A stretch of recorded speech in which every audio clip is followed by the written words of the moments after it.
Hey everybody, what is going on? I hope you guys are all doing well and welcome to another tutorial video. In this video, I'll be explaining to you guys how you can set up cPanel. So let's get right into it. Of course, first you're going to need to have a cPanel account and you're going to need to have a cPanel subscription so that you're able to access it and actually work with it perfectly.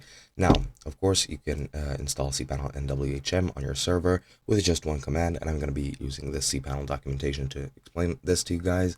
And as you can see, the command is this one right over here. Now, once you do this, the cPanel installation will have run, and that script is gonna download pretty much everything. Now, for this, you should be using Cloud Linux. You can also use Alma Linux and Rocky Linux. You can use a couple of different Linux distributions. However, most of the documentation that I've found pertains to Cloud Linux, so I do recommend that as a Linux distribution for you to use on, for cPanel. Now, as you can see, there is some important things you need to keep in mind. They only license publicly visible static IP addresses with working DNS resolution. They don't license dynamic, reserved, sticky, or internal IP addresses. They don't provide an uninstaller. If you wish to remove the software, you must reformat the entire server.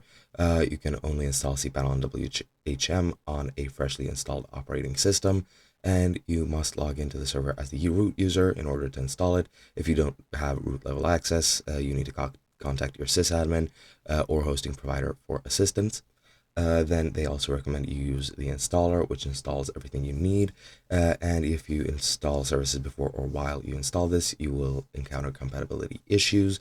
And if you install services that require cPanel and WHM, while you're installing those two, the installation process will fail. So first install all the requirements, install cPanel and WHM, and then install anything else just to prevent any sort of compatibility issues. Then the final thing, new installations default to the fast mode. To disable fast mode and just use the full mode, you can use the steps in this customize your installation documentation, which I won't be going over in this video, but you can freely check it out.